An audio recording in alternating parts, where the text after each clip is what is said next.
reaction mo po sa nangyari po? Well, as I said earlier sa sa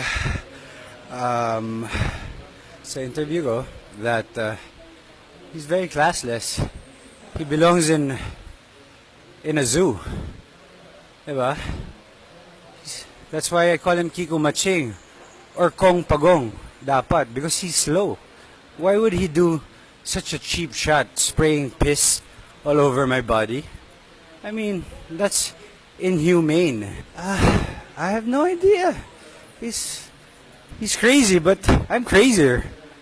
You know, kung anong ibigay niya sa akin, tatapatan ko yun. Pero this time, wala nang trash talk, wala nang kung ano man.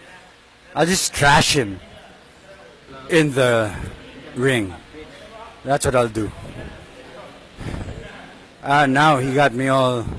He's trying to ruin my mindset, my game plan, my vision, but